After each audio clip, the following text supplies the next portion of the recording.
Es una historia muy conocida y son textos que hemos hablado más de una vez, pero siempre cuando meditas la palabra de Dios hay algo nuevo que aprender. ¿Amén? Así que yo te voy a invitar a que nosotros leamos unos textos que se encuentran en Lucas capítulo 24. La escena, el día es la resurrección de Cristo. El día ha avanzado. Lucas nos platica en el capítulo 24 desde muy de mañana, cuando incluso estaba amaneciendo. Y esta porción que vamos a leer se encuentra ya al atardecer de ese mismo día. Y son dos hombres que van camino a un lugar llamado Emaús. Yo sé que lo has escuchado, pero vamos a leer y a extraer algo de ellos que sin duda va a ser de bendición para nuestras vidas. Amén. Amén. Lucas capítulo 24 y quiero que leamos verso 25 en delante. Amén. Dice de la siguiente manera: entonces él, hablando de Jesús, él les dijo: oh insensatos y tardos de corazón para creer todo lo que los profetas han dicho. ¿No era necesario que el Cristo padeciera estas cosas y que entrara en su gloria? Y comenzando desde Moisés y siguiendo por todos los profetas, les declaraba en todas las escrituras lo que de él decían. Llegaron a la aldea a donde iban, y él hizo como que iba más lejos. Mas ellos le obligaron a quedarse, diciendo: quédate con nosotros, porque se hace tarde y el día ya ha declinado. Entró pues a quedarse con ellos, y aconteció que estando sentado con ellos a la mesa, tomó el pan y lo bendijo, y lo partió y les dio. Entonces les fueron abiertos los ojos y le reconocieron, mas él desapareció de su vista. Y se decía el uno al otro: ¿no ardía nuestro corazón en nosotros mientras nos hablaba en el camino y cuando nos abría? Como te decía al principio, hermano, sé que es un pasaje conocido. Es el día de la resurrección del Señor. Como leímos ya casi al final, son dos hombres que van platicando entre sí. De repente se les agrega el Señor Jesucristo ya resucitado. Dice uno de los versículos que sus ojos estaban velados, versículo 16. Dice: mas los ojos de ellos estaban velados para que no le conociesen. De alguna otra manera Dios había hecho que no lo conocieran. Pero eso no quiere decir que él hubiera limitado ninguna de sus demás capacidades, ni intelectuales, ni de percepción, ni su fe. Ellos seguían siendo exactamente los mismos, solo que sus ojos en ese momento, Cristo estaba oculto a ellos, de manera que no lo conocían. Ya después, en el versículo 30, dice: y aconteció que estando sentado con ellos a la mesa, tomó el pan y los bendijo, y lo partió y les dio. Entonces les fueron abiertos los ojos y le reconocieron. Ahí permitió Cristo que ellos identificaran que él era. Amén. Y esto lo hizo, hermano, porque él tenía algo que hacer en sus vidas. Y de haberse presentado, claro, para ellos, de manera que le identificaran, no hubiera habido en ellos este reflexionar, que es el que yo espero que haya en nosotros también. Y gracias a Dios porque está esta escritura ahí. Hay dos adjetivos con el que él los describe en los versículos que nosotros empezamos. Dice entonces, él les dijo: oh insensatos. Y dos, les dice: y también son los tardos de corazón. Y les dice: ¿para qué? Para creer todo lo que los profetas han dicho. Cuando nuestra fe, hermanos, entorpece. Así la vamos a llevar. Cuando nuestra fe entorpece, y de la mitad para adelante o casi al final, cuando nuestra fe vuelve otra vez a sanar. ¿Amén? Cuando nuestra fe enferma y cuando nuestra fe sana. Cuando nuestra fe se ve obstruida y cuando nuestra fe vuelve otra vez a la libertad. Amén. Fíjate lo que les dice: oh insensatos y tardo de corazón. Dos adjetivos. Y se refiere a dos cosas diferentes. Oh insensatos, in. ¿Qué quiere decir el prefijo in? Sí. Sin. Insensatos, o sea, sin sensatez. Y cuando hablamos de la sensatez y cuando vamos a la palabra original que se encuentra ahí, nosotros estamos viendo a alguien que tiene la incapacidad de pensar bien, de pensar con cordura, de ligar pensamientos ciertos de tal manera que te lleven a una conclusión correcta. Él les dice, ustedes en este momento están imposibilitados para que a través del razonamiento deduzcan una verdad. Pero no solamente es problema del pensamiento o de la capacidad de pensamiento, también es un problema del corazón. Porque dice, y tardos de corazón para creer, y lentos, y pasmados. ¿Amén? Son adjetivos que están diciendo, es increíble que ustedes, cuando debieran ir a una velocidad, con la serie de hechos que vamos a leer ahorita, con la serie de evidencias que están en ustedes, es increíble que ustedes vayan tan lento. Cuando todo apunta a que ustedes debieran ir más rápido en su fe y en su creer en su corazón, pero van demasiado lentos, o tardos o lentos de corazón. Eso es lo que les quiere decir. Bueno, yo quisiera ir al meollo de las cosas y el por qué el Señor les dice esto. Bueno, la razón es que Él ha resucitado. Estamos en el día que Él resucitó. Y yo quisiera leer desde el inicio, hermano, y que prestáramos atención al relato que nos cuenta Lucas en el capítulo 24, versículo 1 en adelante, en los acontecimientos. Presta atención a los acontecimientos, porque los acontecimientos por sí mismos deberían de apuntalar el corazón y el pensamiento de ellos, tanto para creer como para pensar bien. Los solo acontecimientos que vamos a ver deberían de apuntalar, de ser una ayuda a su fe. Fíjate lo que dice el versículo 1. Dice, el primer día de la semana, muy de mañana. ¿Te fijas cómo el capítulo nos lleva a todo el desenlace de todo un día? Estamos leyendo casi al final del día, porque ellos le dicen, quédate porque se hace tarde, el día ha declinado. O sea, ya se está oscureciendo, ya no avances, porque dice que él hizo como que iba todavía más lejos. Bueno, aquí los dejo, yo me voy. No, quédate, mira, es peligroso avanzar, quédate con nosotros. Pero aquí al inicio nos está contando que era muy de mañana. Dice, vinieron al sepulcro trayendo las especies aromáticas que habían preparado y algunas otras mujeres con ellas. Y hallaron removida la piedra del sepulcro. Y entrando no hallaron el cuerpo del Señor Jesús. Aconteció que estando ellas perplejas por esto, he aquí se pararon junto a ellas dos varones con vestiduras resplandecientes. Y como tuvieron temor, bajaron el rostro a tierra. Les dijeron, ¿por qué buscáis entre los muertos al que vive?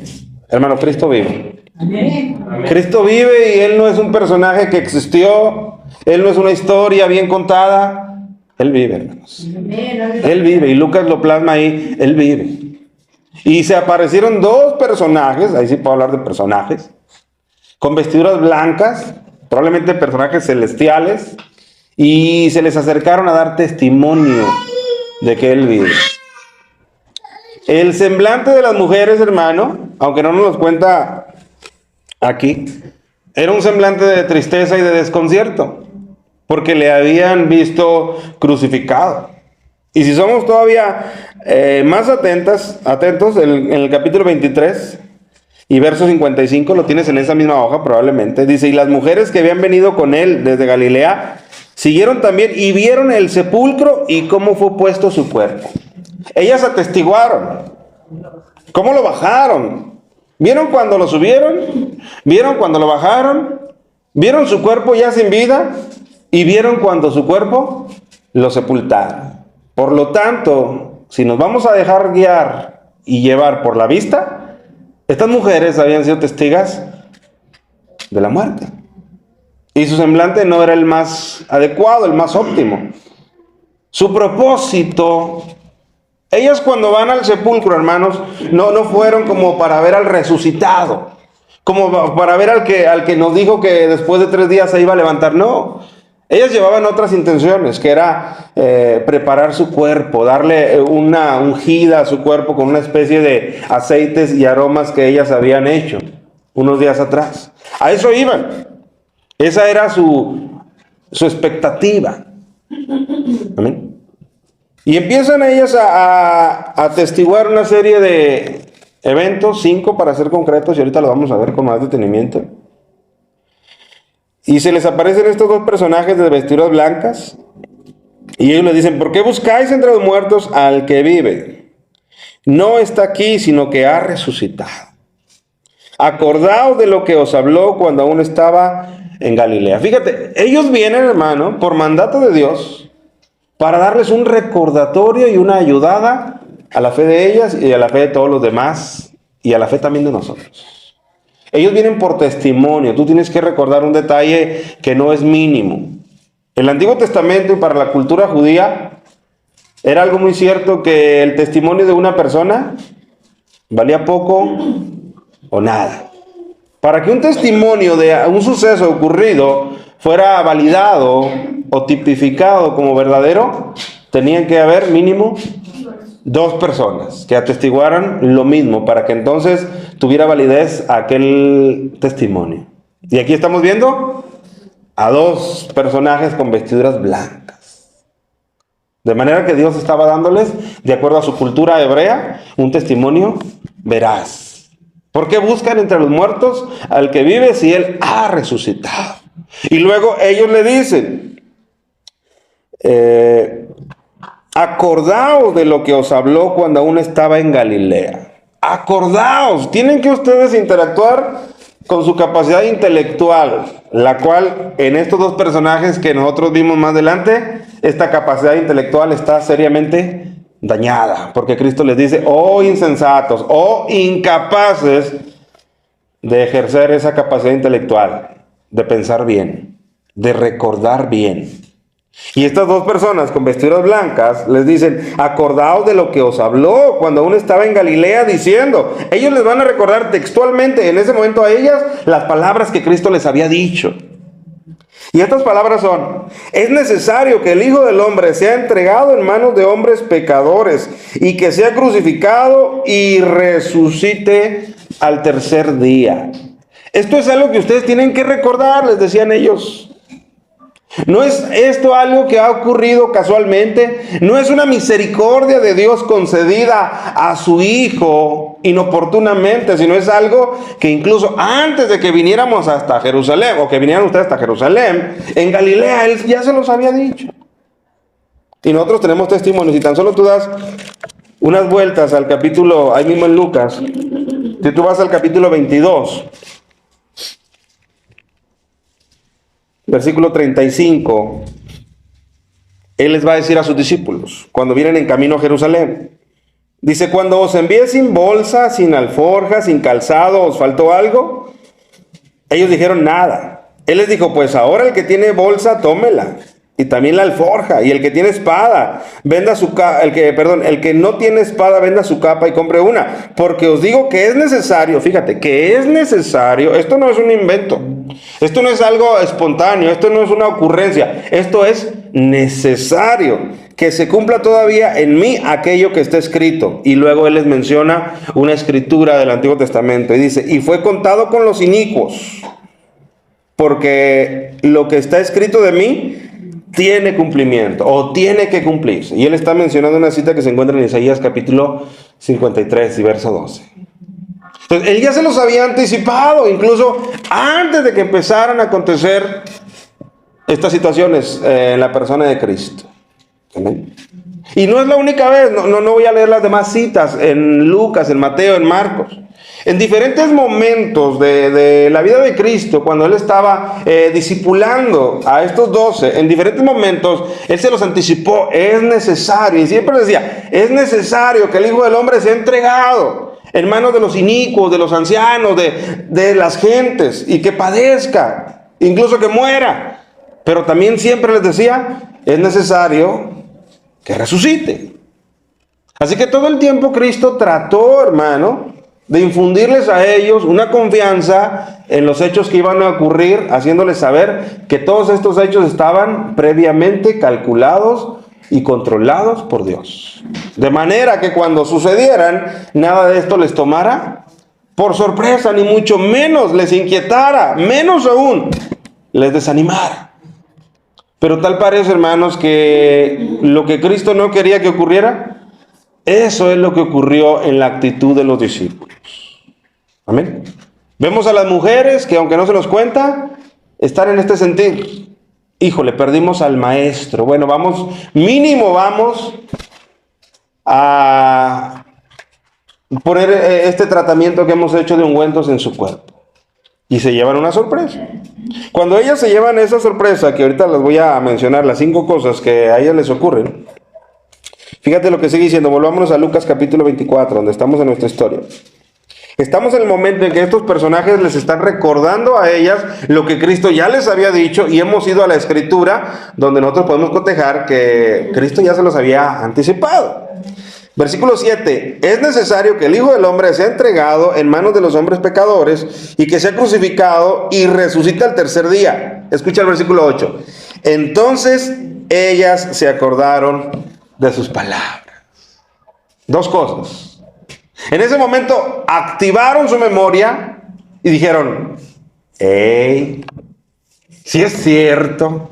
¿Amén? Pero también, ¿qué nos dice paralelamente ese versículo? Que lo habían olvidado. Que esas palabras, aunque ellas las habían escuchado de Jesucristo, ellas las habían olvidado. Las circunstancias de la cruz, de su crucifixión, su dolor emocional, su temor quizás, su desconcierto les había hecho olvidar las palabras que Cristo ya les había dicho, precisamente para que no las olvidasen. Y ahora ellas en este momento, gloria a Dios, están reactivando su memoria y están reconociendo, y no es una ni dos, fíjate lo que dice el versículo 10. Era María Magdalena y Juana, María madre de Jacobo y las demás con ellas, que no tengo idea cuántas sean las demás con ellas. Era un grupo de gente, hermano, un grupo de mujeres, las cuales en ese momento fue reactivado su memoria, que en ese momento estaba desconectada. ¿Ven? A eso habían venido estos 2 ángeles, vamos a llamarle. Estos 2 ángeles que se presentaron, estos 2 seres de vestidura blanca, a eso habían venido, a ayudarles a recobrar la memoria ante cómo se estaban sintiendo. Ahora nota lo que dice el versículo 8 y 9. Entonces ellas se acordaron de sus palabras y volviendo del sepulcro dieron noticias, dieron informe. Y escucha, de todas estas cosas a los 11 y a todos los demás. ¿Qué es lo que ellas hicieron, hermano? Eso ocurrió en la mañana, muy de mañana. Ellas presenciaron y atestiguaron estas cosas que ahorita las vamos a ver. Y ellas inmediatamente, una vez que su memoria se reactivó, ellas volvieron al grupo donde se encontraban los 11, ya Judas no estaba, y no solo los 11, sino los demás que habían creído en Jesucristo, que no eran apóstoles. Por eso dice a los 11 y a todos los demás. Vamos a ver la reacción de ellos. Versículo 11. Mas a ellos les parecían locura las palabras de ellas y no las creían. Es un texto desconcertante.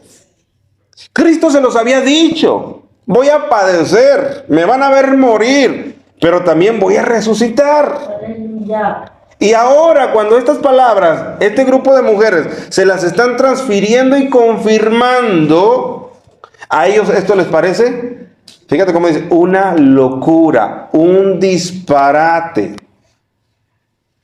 algo no cuerdo. Esto no puede ser posible. Ahora nota que dice en el versículo 9, dice: y volviendo del sepulcro dieron nuevas de todas estas cosas. Yo quiero detenerme un poquito ahí. ¿A qué se refiere el texto cuando dice de todas estas cosas? Bueno, mínimo hay 6 cosas ahí que ellas tuvieron que haberles contado. Y yo quiero que las veamos por orden. Fíjate, lo primero, fíjate, dice: y hallaron removida la piedra del sepulcro. Pudiéramos pensar que ese es el primero evento de las cosas que ocurrieron ahí. Ellas llegan y no ven la piedra. Nosotros leímos unos versículos arriba cómo ellas vieron dónde él fue sepultado. Y que fue sepultado con una piedra enorme. Enorme. Y que si tú eres un lector de la palabra, tú tienes que recordar que otro evangelio nos da testimonio que no solamente le pusieron una piedra enorme, sino que fueron y le dijeron, oye, este engañador, así le llamaban, dijo que se iba a levantar en 3 días, ve, manda, a los gobernantes le dijeron, manda que sellen la entrada, y la sellaron, todavía parte de la piedra, para que no se vaya a salir. Entonces, lo que ellas ven cuando ellos llegan, antes de ver la piedra removida, que no está ahí explícito, pero lo vamos a entender implícitamente, había una guardia cuidando, hermanos. Había una guardia que se había montado al cuidado precisamente para que los discípulos no fueran a robar el cuerpo, decían ellos.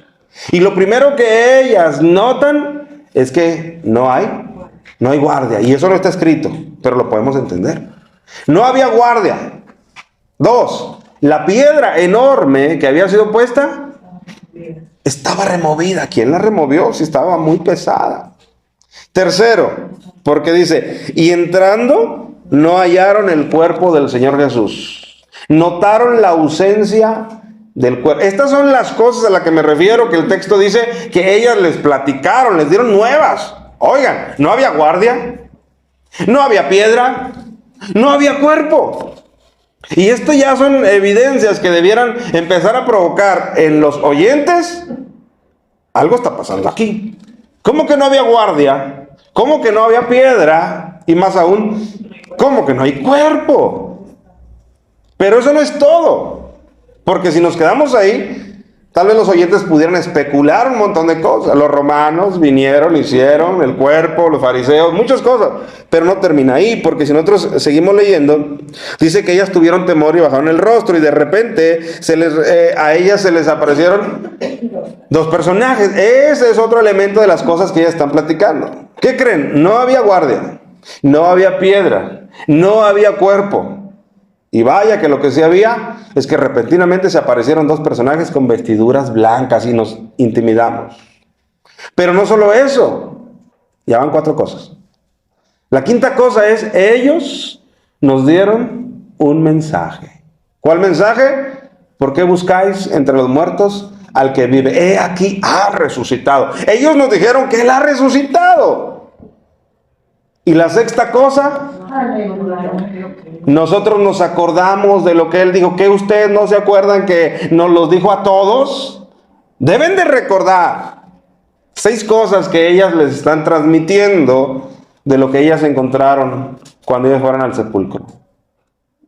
Y imagínate cuando ellos les dicen, nosotros nos acordamos de las palabras que nos habló en Galilea. ¿Tú crees que ellos no se acordaron?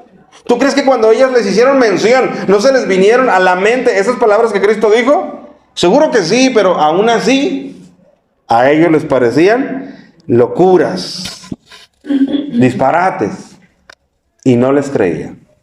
¿Por qué, hermano? ¿Por qué a veces la fe, cuando debe ser incrementada, por qué a veces disminuye? ¿Por qué la fe cuando a veces debe estar más sana que nunca? Porque yo la necesito sana. Yo necesito una fe sana, una fe práctica, una fe tremendamente confiada en Dios que me la dio. ¿Por qué a veces la fe se me enferma? ¿Por qué se me hace pequeña esa fe?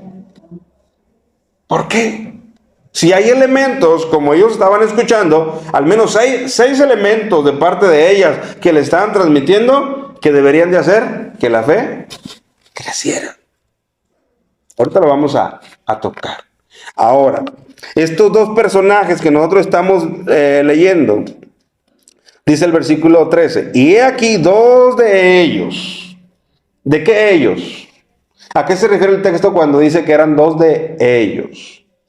Bueno, no eran discípulos, perdón, no eran apóstoles, pero eran discípulos. Porque si tú notas, en el versículo 9, donde dijimos que estas mujeres van y dan las nuevas a los 11, dice, y a todos los demás.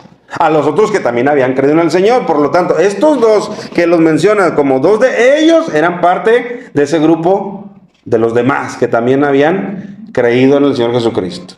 No eran apóstoles, pero sí que eran discípulos del Señor. Y fíjate lo que ocurre. Y aquí 2 de ellos iban el mismo día a una aldea llamada Emaús, que estaba a 60 estadios de Jerusalén. E iban hablando entre sí de todas aquellas cosas que habían acontecido. Y estaban hablando de todo el panorama. de Jesús, de los romanos, de la cruz, de la muerte, de la sepultura, de la resurrección, de la supuesta resurrección o de la supuesta ausencia del cuerpo de Jesús, porque para ellos todavía no les era claro que había resucitado, aunque había elementos para creerlo. Dice, y iban hablando entre sí de todas aquellas cosas que habían acontecido. Sucedió que mientras hablaban y discutían entre sí, no creas que estaban peleando, hermano, entre ellos. Cuando dice discutían entre sí, no, estaban argumentando, tratando de complementarse uno a otro, de entender las cosas que habían acontecido. Por eso estaban discutiendo, no entre ellos, el tema, los sucesos, el por qué. Pero no se nos olvide, hermanos, que ya las mujeres les habían dado claras evidencias. A veces, hermano, somos muy necios. A veces Dios nos dice, esto es blanco. ¿Y sabe qué hacemos? Queremos argumentar y descubrir por qué aquello se dice que es blanco. ¿Sabes por qué es blanco? Simplemente porque Dios me está declarando que aquello es blanco. Y yo no necesito absolutamente ninguna otra argumentación. Claro, no estoy diciendo que no la haya, puede haberlo. Pero el solo hecho de que Dios me lo haya dicho, basta para que yo pueda saber que aquello es blanco. Y ellos están argumentando, hermanos, tratando de comprender, de atar, aunque ya se les dijo, no se acuerdan de las palabras que nos dijo en Galilea, que esto tendría que acontecer y que Él tendría que resucitar. Pero bueno, Cristo se acerca a ellos, porque quiere hacer algo en sus corazones, como yo espero que lo haga en nosotros, y en su fe, como espero que también lo haga en la de nosotros. Dice, sucedió que mientras hablaban y discutían entre sí, Jesús mismo se acercó y caminaba con ellos, mas los ojos de ellos estaban velados para que no le conociesen. Y les dijo, ¿qué pláticas son estas que tenéis entre vosotros mientras camináis? ¿Y por qué estáis tristes? Subraye el estado de ánimo de ellos, porque eso es lo que nos va a decir o nos va a enseñar cómo es que la fe se llega a enfermar. Amén. Porque eso es lo importante, que yo identifique cómo mi fe se enferma. ¿Para qué?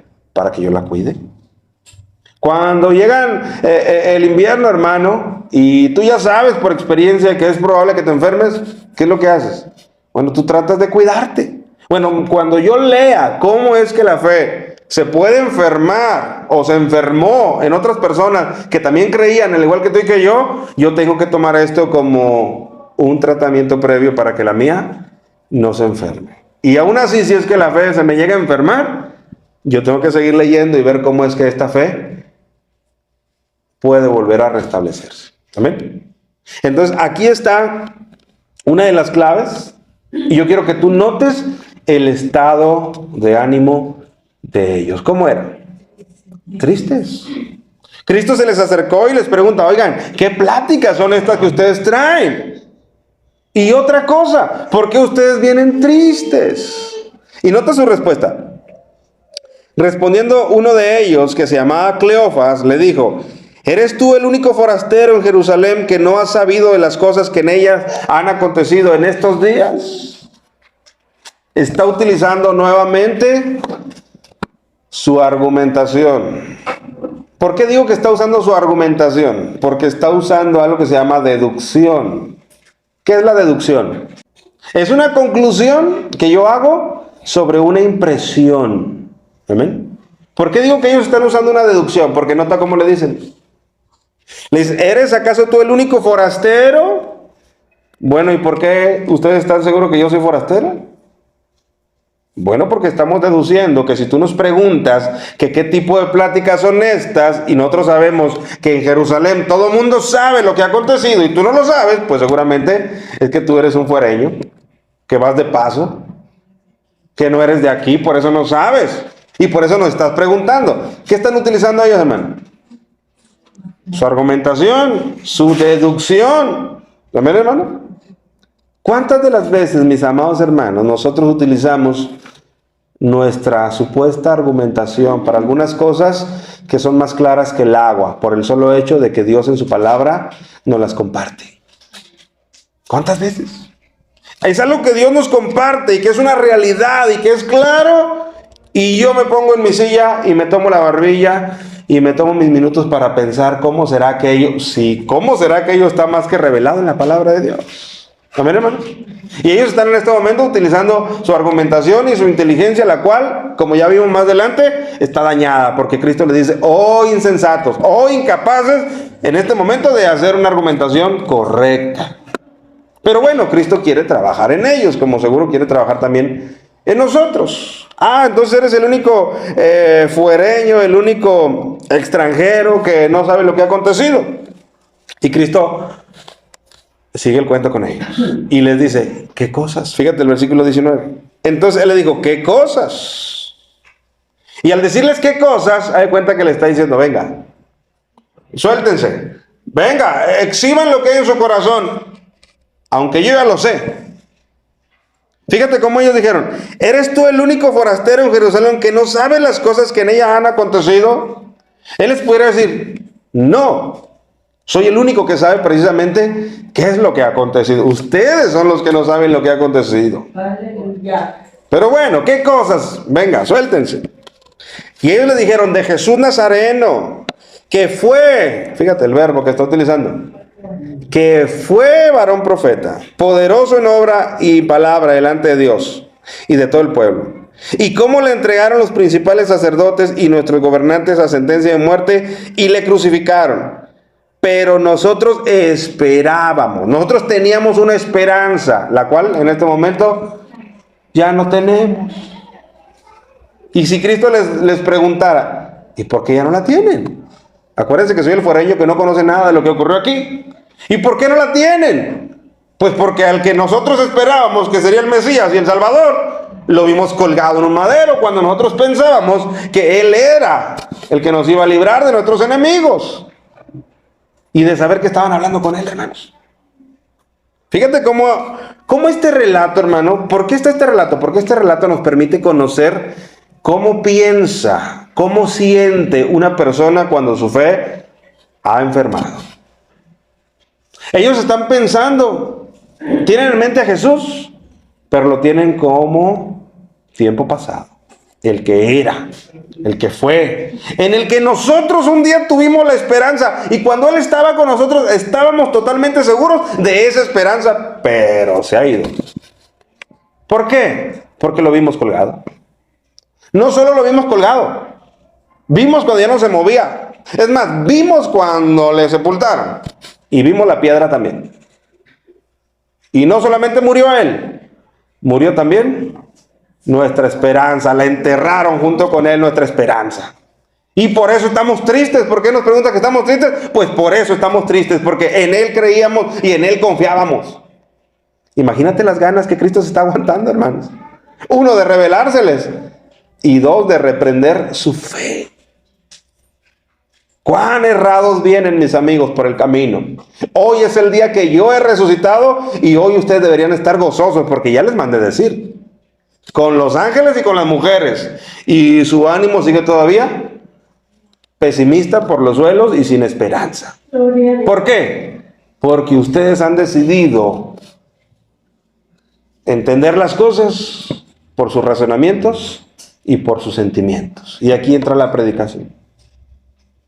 Por sus razonamientos, por las deducciones que ustedes vienen haciendo en el camino y por sus sentimientos, porque ustedes en este momento se sienten tristes, perdidos y sin esperanza. Pero han olvidado una cosa importante. ¿Sabes qué es lo que han olvidado? Han olvidado la palabra. Eso es lo que han olvidado, la palabra. Y cuando tú desconectas tu vida de la palabra o te olvidas de la palabra, y cuando tú antepones tus sentimientos por encima de la palabra o tus argumentos por encima de la palabra, o sea, tu parte emocional o tu parte cerebral, cuando tú la pones por encima de la palabra, entonces tu fe se enferma. Entonces tu fe decae. Fíjate, porque Cristo, aunque Él ya sabe lo que hay en sus corazones y en sus mentes, y le sigue el juego para Él llevarlos hasta el punto donde ellos reconozcan qué es lo que está ocurriendo en sus corazones y quién es el que está enfrente de ellos. Ellos siguen platicando, fíjate. Versículo 21. Pero nosotros esperábamos que Él era el que había de redimir a Israel. Y ahora, además de todo esto, hoy es ya el tercer día en que esto ha acontecido. ¿Por qué ellos mencionan el tercer día? ¿Qué más da si ellos ya perdieron esperanza que sea el tercero, el cuarto, el quinto, el sexto? ¿Por qué ellos mencionan que hoy precisamente, en el día que ellos van de camino, es el tercer día que esto ha acontecido? Porque las mujeres los sacudieron cuando dijeron lo que había ocurrido por la mañana. El testimonio que habían oído de las personas con vestiduras blancas.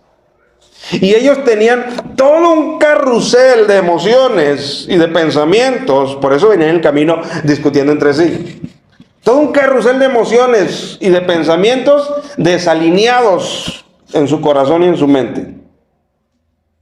Porque por un lado estaban desesperanzados por haber muerto al que en ellos habían puesto sus esperanzas, pero por otro lado algo les decía, oye, pero ahora es el tercer día. Y las mujeres dijeron que Él había dicho, y nos recordaron que Él había dicho que después de 3 días Él se iba a levantar. Por lo tanto, ¿cómo estaba su corazón?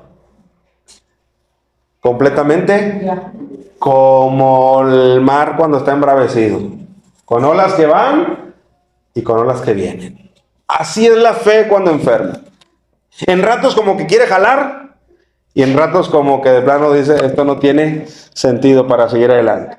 En ratos como que te quiere levantar y quieres glorificar a Dios, pero en otros ratos como que otra vez te vuelve a revolcar hasta abajo y te deja sin aliento y sin posibilidades de estar de pie. Así es cuando una fe está enferma. Ellos así venían. Lo expresan en estos versículos cuando ellos le dicen, pues teníamos una esperanza, pero quién sabe. ¿Quién sabe? Porque hoy es el tercer día que esto ha acontecido. Y luego nota cómo cierran lo que ellos están diciendo. Dice, es el tercer día ya de que esto ha acontecido. Dice, aunque también nos han asombrado unas mujeres de entre nosotros, las que antes del día fueron al sepulcro. Y como no hallaron su cuerpo, fíjate cómo ellos van a empezar a relatar las cosas que ellos les dijeron. Fueron al sepulcro, no hallaron la guardia, aunque no dice ahí. No hallaron la piedra, no hallaron el cuerpo. Vinieron diciendo que también habían visto visión de ángeles, quienes dijeron que Él vive. Entonces no era claro para ellos lo que estaba aconteciendo. Era demasiado claro porque Cristo mismo se los había revelado a través de unos ángeles, a través de las mujeres, a través del recordatorio de unos días atrás de que Él había dicho que esto así iba a acontecer. Amén, hermanos. ¿Cómo estaba el corazón de ellos, hermano? De plano estaba totalmente patas para arriba, confundido. Como que sí, pero que no. Como que no, pero después sí otra vez. Y te digo una cosa, hermano. Así no se puede vivir la vida cristiana. Con una fe titubeante no se puede triunfar en la vida cristiana. Ni siquiera se puede ser feliz, como te dije en un principio, porque no estás totalmente convencido de quién es tu Dios, ni de sus alcances, ni de su poder, ni de lo que Él hace, ni siquiera si va a poder cumplir o no la palabra que Él ya ha comprometido contigo previamente. Qué desilusión, hermano, tener una fe así. Qué decepción. Déjate delante de los demás. Uno mismo delante del Señor. Saber que así está su fe, tan pequeña, tan titubeante, incapaz de sentirse seguro. Cuando la salvación que Cristo trae a nuestras vidas, una de las cosas que trae con ella es seguridad. Seguridad al creyente. Amén. La Biblia dice que el Espíritu mismo da testimonio a nuestro espíritu de que somos hijos de Dios. ¿No es eso seguridad, hermano? Nos da testimonio que somos hijos de Dios. Pero cuando la fe está toda así, no hay certeza. Se te pregunta, hermano, si tú mueres hoy, tú dices por fuera, pues voy con Cristo, pero por dentro dices, pero quién sabe. ¿Te fijas cómo es una fe totalmente movida? Hermano, ¿cómo está? Bendecido, pero por dentro dice, pero si realmente supieras. Así es cuando una fe está toda vuelta loca. Por eso, gloria a Dios, porque estos personajes vivieron lo que tú y yo vivimos. Y Cristo, lejos de reprenderlos, lejos de expulsarlos, Cristo se acerca más a ellos para trabajar en esa área de una fe enferma. Porque quiere volverla a sanar esa fe, a reactivar esa fe. Amén. Ahora quiero que veas cómo se sana una fe enferma. Quiero que veas cómo Cristo les sana a ellos la fe. Tú tienes que recordar que para este momento ellos no le reconocen que es Cristo resucitado porque sus ojos vienen velados. Para ellos sigue siendo el forastero, que no conoce nada. Aunque los que no conocen nada son ellos en ese momento. Aunque también nos han asombrado unas mujeres entre nosotros, las que antes del día fueron al sepulcro, y como no hallaron su cuerpo, vinieron diciendo que también habían visto visión de ángeles, quienes dijeron que él vive. Y todavía más. Y fueron algunos de los nuestros al sepulcro. O sea, en ese momento nos pusieron a todos a pensar. Y unos se atrevieron a ir a ver qué es lo que está ocurriendo. Y esos unos son Pedro y Juan, que en otro evangelio dice que corrieron a ver. Es más, ahí mismo, en unos versículos atrás que me brinqué, están ellos ahí. Sí. Entonces dice, y fueron algunos de los nuestros al sepulcro y hallaron así como las mujeres habían dicho, pero a él no le vieron. O sea, ellos mismos están atestiguando en contra de su propia fe. Aunque no saben que él es Jesús resucitado, ellos al estar abriendo su corazón, están diciendo nuestra fe está tremendamente confundida, torcida, débil. ¿Por qué? Nos lo dijeron las mujeres y nos pareció locura. Bueno, quisimos mandar a unos para ver si esto era cierto y cuando regresaron esos unos, resulta que tal como las mujeres habían dicho, así están las cosas. ¿Y no era eso para creer? Bueno, entonces ahora sí Cristo empieza a darle la medicina.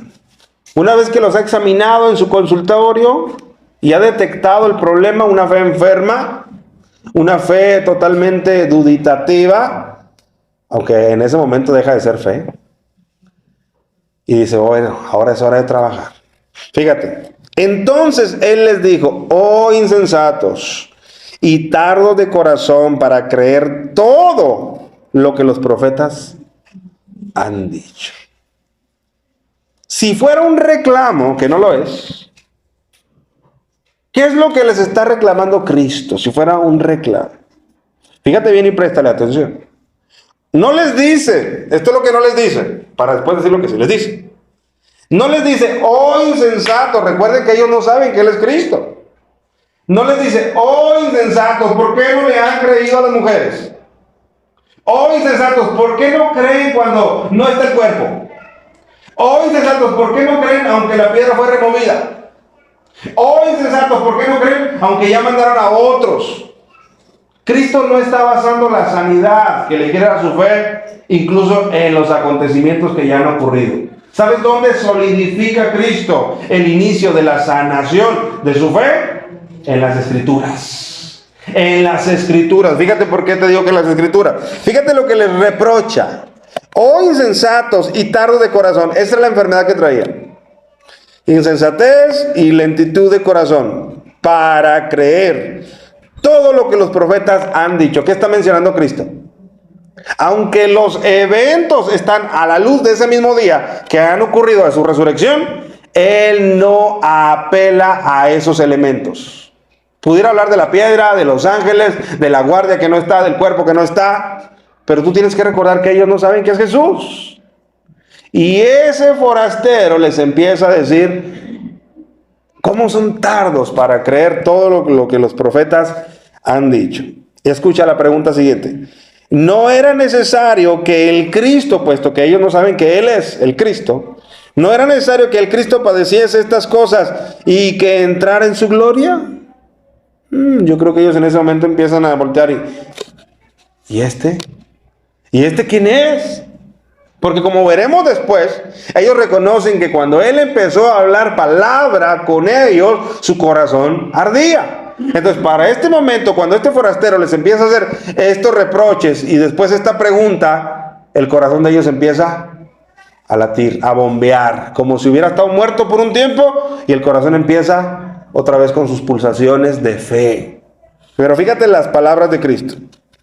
Y comenzando desde Moisés y siguiendo por todos los profetas, les declaraba en todas las Escrituras lo que de Él decían. Aunque obviamente Él no decía, miren lo que dice de mí.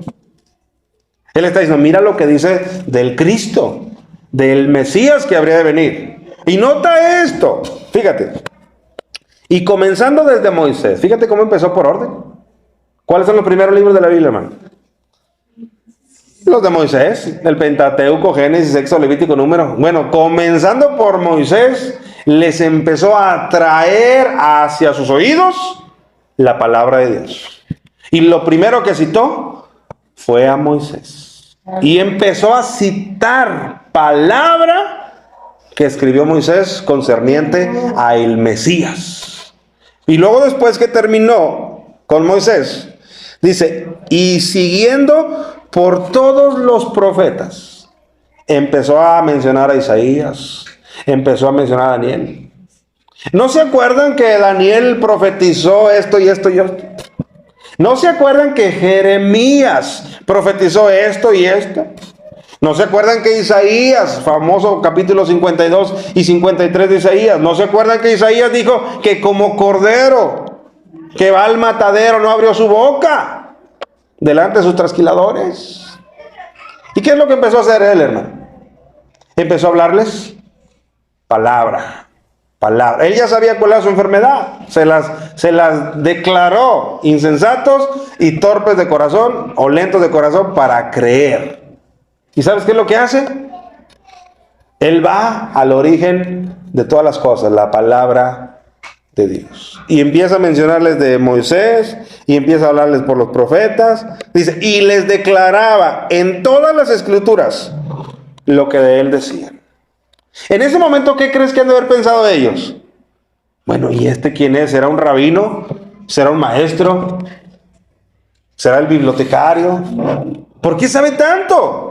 Ahora, lo más asombroso es que todo lo que él sabe son cosas que nosotros también sabemos, porque no nos está hablando de algo extraño a nuestros oídos. Eso, cada vez que íbamos a la sinagoga, ahí nos lo predicaban.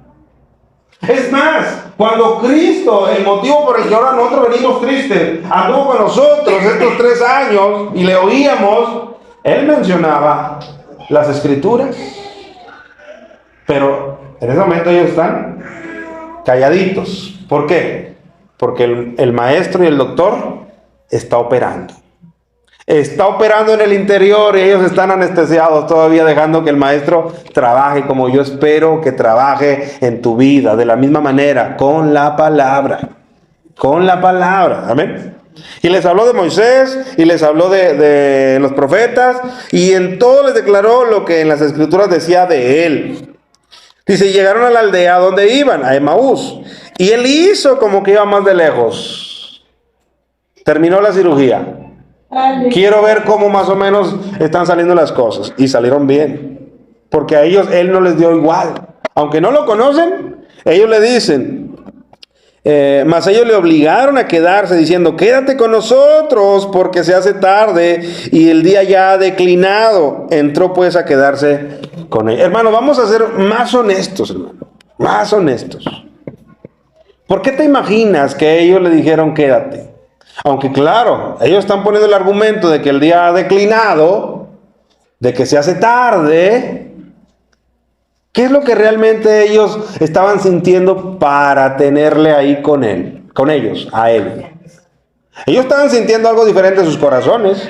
Para ellos, acuérdate que solo era un forastero. O sea, no era alguien cercano como para, bueno, quédate, te invitamos aquí en la casa. No. Ellos, seguramente en su corazón, que más adelante nos lo va a descubrir, qué es lo que estaban sintiendo, tal vez ellos decían, dinos más. Porque en todo el camino que veníamos, en los 70 estadios que hay de diferencia entre Jerusalén y Emaús, en los últimos 69 estadios venimos a plática y plática de esto mismo, y nuestros corazones no salen más que de la duda, de la incertidumbre y el descontento. Y nada más en el último pedacito donde venimos hablando contigo, nuestro corazón siente quietud, paz, tranquilidad, regocijo, y ya no se siente como se sentía. Así que cuando él dice, bueno, ya me voy, ¿por qué creen que él hace eso? Porque él ya está trabajando en ellos. Él quiere que ellos experimenten, este se nos va, no lo dejes ir. Porque cuando venimos hablando con él, nuestros corazones se aquietan. Y entonces ellos reaccionan bien ante la operación que ha estado ocurriendo en sus corazones. Y ellos les dicen, quédate porque se hace tarde. ¿Y qué más da que se haga tarde? Pudiera preguntarles Cristo. Bueno, la verdad es que queremos seguir platicando contigo de todas esas cosas. Porque nuestro corazón siente mucha tranquilidad. Es más, ¿sabes qué? Así sentíamos cuando oíamos al Mesías. Eso que tú nos estás hablando, nosotros ya lo habíamos sentido cuando lo oíamos a Él. Porque tú tienes que recordar que cuando Él hablaba, dijeron, ¿a quién iremos si solo tú tienes palabras de vida eterna? Así que no te vayas porque no sabemos quién eres, pero sí que lo que nos estás hablando es verdad. ¿Por qué? Porque nos estás hablando la palabra de Dios. Hermano, cuando tu fe está inquieta, cuando tu fe está intranquila, cuando tu fe está desasosiega, cuando tu fe está moribunda, cuando tu fe está quebrantada, ¿cuál es la medicina, hermano? La palabra de Dios. Tú no puedes basar ni siquiera incluso a los acontecimientos y a los hechos que estén en ese momento ocurriendo, aunque estos te digan la realidad de las cosas, porque nada hay más veraz que la palabra de Dios. Incluso la realidad que tú estás viviendo ni siquiera es tan veraz como la palabra de Dios. La realidad que hoy tú puedes estar viviendo tal vez te grite, tú no eres hija o hijo de Dios. Porque si no, no te fuera de esta manera. Pero esa no es la verdad. La palabra de Dios es que eres un hijo y una hija de Dios. Amén. Entonces, cuando tu fe está quebrada, quebrantada, disminuyendo, ¿sabes qué es lo que tienes que hacer? Ir a Moisés, ir a los profetas, ir a los evangelios, ir a las cartas de Pablo, consumir palabra de Dios y ella misma va a volver a restaurar tu fe decaída. Ve si no. Con esto vamos a ir cerrando. Ve si no ocurre esto. Y aconteció que estando sentado con ellos a la mesa, tomó el pan y lo bendijo, lo partió y les dio. Como que ya le dieron cierto lugar, ¿no? Porque es el forastero y el invitado. Y sin embargo, él es el que hace la oración por los alimentos. Él es el que los bendice. Él es el que da gracias a Dios y Él es el que les convida. Y en ese momento, dice, entonces les fueron abiertos los ojos y le reconocieron. Pero, mas él se desapareció de su vista. Dejaron de verle. Ahora ve la reacción. Y aquí viene el testimonio de lo que Cristo estuvo haciendo en el camino de Emaús. Dice, y se decían el uno al otro, ¿no ardía nuestro corazón en nosotros mientras nos hablaba en el camino y cuando nos abría las escrituras? O sea, hermano, ellos en el camino no se habían dicho nada el uno al otro. Ellos venían oyendo a este forastero y sin embargo los dos tenían la misma conclusión de lo que estaba ocurriendo por separado en sus propios corazones. Tanto que le dice, oye, te voy a revelar una cosa. No me lo tomes a mal. Pero ¿te acuerdas cómo veníamos tristes, cabizbajos en el camino por el Señor? Cuando Él nos empezó a abrir las escrituras y a hablar, mi corazón empezó a latir otra vez. Mi corazón ardía. Un fuego se empezó a apoderar de mi corazón cuando yo empecé a escuchar las escrituras. ¿Sabes qué, hermano? Eso es la obra del Espíritu Santo. Aquí están las escrituras y siempre han estado. Amén. Y muchas veces las hemos leído y muchas veces nos han dormido. Nos han arrullado y nos hemos quedado dormidos con las escrituras, pero no fueron dados para eso. Aleluya. Cuando el Espíritu empieza a hablar a tu vida por voluntad de Cristo, las escrituras cobran vida.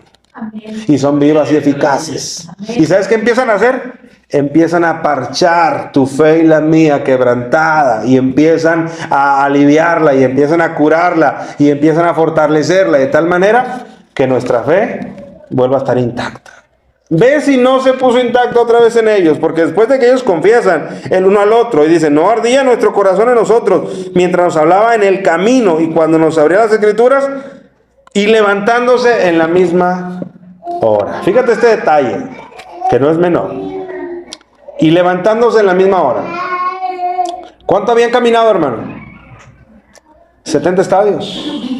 Una distancia ni tanta, pero sí de un día de camino. Venían cansados. Estaban en la cena. ¿Y sabes qué hicieron?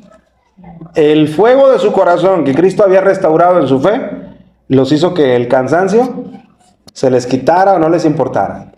Porque en ese momento ellos sabían que había algo que tenían que hacer. Se levantaron, por eso dice, y levantándose en la misma hora, en el mismo momento. O sea, dejaron la comida a medias, la familia a medias. Oigan, ¿a dónde van si apenas llegaron? Ahorita venimos porque tenemos que hacer algo. Y se regresan, hermano, fíjate. Volvieron a Jerusalén y hallaron a los 11 reunidos y a los que estaban con ellos, que decían: ha resucitado el Señor verdaderamente y ha aparecido a Simón. Eso estaba pasando mientras ellos iban a Emaús. Allá con Pedro estaba pasando otra cosa también, más temprano.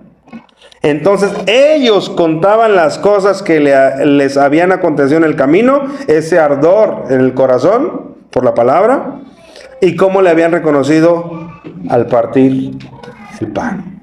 O sea, ¿sanó su fe o no sanó su fe? ¿Cómo sana la fe, hermano? Con la palabra de Dios. Hermano, ¿cómo enferma la fe? Porque también lo vimos. ¿Cómo enferma? Cuando pongo por encima mis sentimientos y mis argumentos. Ya yo tapé la palabra de Dios. Es que mi sentir me dice: estoy triste porque mataron al maestro. Y yo pensaba que él era el que tenía mi vida en control. Y está colgado en un madero y está en una tumba. Y así me siento. Sí, pero no te olvides que yo dije, o que la Escritura dice, esto tiene que ocurrir. Y él se va a levantar. Entonces, la palabra, hermano, tiene más poder que lo que tú sientas. La palabra tiene más poder que lo que tú entiendas con el razonamiento. Hay cosas de la palabra que no entiendo, y no porque no entienda van a dejar de estar en la Biblia, ni van a dejar de ser una realidad, ni se van a detener tampoco porque yo no las entienda. Antes, la misma palabra dice: y aquel que es poderoso para hacer las cosas más abundantemente de lo que puedo pedir o de lo que entiendo, a él sea la gloria. O sea, la palabra, hermano, no se detiene ni un instante porque yo no la entienda, porque intelectualmente yo no comprenda algo, o porque emocionalmente yo tampoco asienta a aquello. La palabra está por encima de lo que yo sienta y de lo que yo argumente. Por lo tanto, ¿cómo se enferma la fe? Cuando pongo por encima lo que yo siento y lo que yo pienso. Ahí la fe empieza a enfermar. ¿Cómo la sano? Cuando vuelvo a la palabra y pongo por encima la palabra de lo que yo siento y de lo que yo pienso. ¿Amén, hermanos? Así es como la fe vuelve a su estado normal, con la palabra de Dios. Ahora, si esa es la conclusión de la predicación, hermano, ¿cuán inteligente soy yo cuando tengo una Biblia a mi disposición y no la leo? ¿Cuán inteligente eres tú, mi hermano? ¿Cuánto? Muy poco o nada. ¿Cuán inteligente soy yo cuando tengo un dispositivo electrónico y mis horas están ahí absorbidas? ¿Cuán inteligente soy? Y entonces después, ¿por qué me quejo? Porque algunas cosas de la palabra yo no las entiendo racionalmente hablando y dudo, cuando ni siquiera mi pensamiento está sujeto o deseoso de la palabra de Dios. ¿Amén, hermanos? Amén. Entonces, esta invitación, hermano, es a que volvamos a la palabra. Haz la prueba. Si tú pasas más tiempo con la palabra que lo que has estado pasando, así tu fe se va a ir arriba. Y al tu fe irse arriba, tu ánimo también, tu sentir también, tu manera en este momento insensata de pensar se va a corregir y vas a tener la capacidad de pensar coherente y correctamente cuando volvamos a priorizar el consumo de la palabra de Dios. Mientras no, hermano, nuestra condición espiritual y nuestra fe seguirá decadente. Hagamos un ejercicio, hermano, de honestidad. ¿Cuánto tiempo pasas con la palabra? Algunos, sin señalar ni decir nombres. Algunos solamente el día de la predicación. Algunos, ese es solamente el tiempo que pasan con la palabra. Y eso porque alguien más me la va a dar. Y eso lo tengo que oír. Pero tengo una Biblia y no la utilizo. Entonces, hermano, si tu fe se está desquebrajando, pues entonces no culpemos al de un lado. Es porque yo mismo he dejado de consumir lo que vitaminiza mi fe, que es la palabra de Dios. Y Cristo aquí mismo lo demostró. Con la palabra le restauró nuevamente su fe y a la vez su ánimo. Amén. Quiero terminar, hermano, con unos textos de la palabra. Porque ahora que tú has comprendido que es la palabra la que puede inyectar de fortaleza una fe debilitada, pues yo quiero que tú escuches estos textos porque están ahí en la palabra. Romanos 8, versículo 31. ¿Qué pues diremos a esto? Si Dios es por nosotros, ¿quién contra nosotros? ¿Quién te lo está revelando, hermano? La palabra.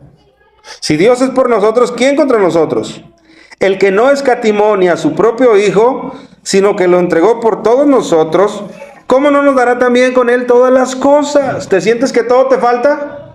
Bueno, la palabra te dice que el que no escatimó ni a su propio Hijo, no la pensó, no titubeó para darlo por ti, ¿cómo no te va a dar también todas las demás cosas? ¿Quién acusará a los escogidos de Dios si Dios es el que justifica? ¿Quién es el que condenará? Cristo es el que murió, más aún el que también resucitó, el que además está a la diestra de Dios, el que también intercede por nosotros. Hermano, si venció la muerte, si venció a Satanás y está intercediendo por ti, ¿tú crees que su petición no le será concedida? Si él le pide al Padre, Padre, guárdalo o guárdala, porque está pasando por un momento de debilidad espiritual y de una fe débil, ¿tú crees que el Padre no le escuchará? Claro que sí. Dice, ¿quién nos separará del amor de Cristo? ¿Tribulación? ¿O angustia? ¿O persecución? ¿O hambre? ¿O desnudez? ¿O peligro? ¿O espada? Como está escrito, por ti somos muertos todo el tiempo, somos contados como ovejas de matadero. Antes, en todas estas cosas, somos más que vencedores por medio de aquel que nos amó. ¿Qué te transmite la palabra, hermano, en este texto? Seguridad. ¿Por qué te transmite eso? Porque dice, nuevamente, antes, en todas estas cosas, ¿qué son todas estas cosas? Peligro, espada, persecución, hambre, decepción, tristeza, lo que pueda estar interfiriendo en tu vida. La palabra te comunica que tú eres más que vencedor. Y fíjate por qué eres más que vencedor. Por medio de aquel que nos amó. No es que tú eres más que vencedor porque eres el Juan Camaney espiritual. Tú eres más que vencedor por medio de aquel que te amó. Por eso eres más que vencedor. ¿Y quién te lo comunica? La palabra. Ah, pero ¿cómo te sientes en este momento? Hermano, derrotado. Me siento derrotado porque esto y esto y esto y esto me tienen en la lona. Pero eso no es tu verdad, porque la palabra te está compartiendo que tú eres más que vencedor. Amén. Por medio de aquel que te amó. Fíjate si la palabra no transmite seguridad. Dice en el versículo 38. Por lo cual, o sea, por medio de ese amor de aquel que se entregó por mí, por lo cual estoy seguro de que ni la muerte, ni la vida, ni ángeles, ni principados, ni potestades, ni lo presente, ni lo porvenir, ni lo alto, ni lo profundo, ni ninguna otra cosa creada nos podrá separar del amor de Dios, que es en Cristo Jesús, Señor nuestro. Nada nos puede separar del amor de Dios. O sea, Dios no puede dejarnos de amar. ¿Por qué? Por medio de Jesucristo. Estamos en Cristo Jesús. Entonces, cuando tú consumes, nada más lo estoy usando como ejemplo. Cuando tú en un momento de tristeza, de decepción, de desaliento, tú te topas con este texto, ¿qué hace este texto en tu vida? Él te dice, levántate. Eso no es tu realidad, eso no es tu verdad. Es tu problema y tu reto, pero tu verdad es esta: eres más que vencedor. ¿Quién te lo transmite? La palabra de Dios, hermano. Cuando tú te sientes desamparado y luego llegas tú a Isaías 41 y te dice: esfuérzate, porque yo soy tu Dios, siempre te tomaré con la diestra de mi justicia. Y te dice: yo te ayudo. Cuando tú vas a Josué y te dice en Josué: no temas ni desmayes, porque Jehová tu Dios estará contigo donde quiera que tú vayas. ¿Qué logra la palabra en nosotros? Pues sin duda alguna, revitalizar una fe que ha languidecido durante mucho tiempo.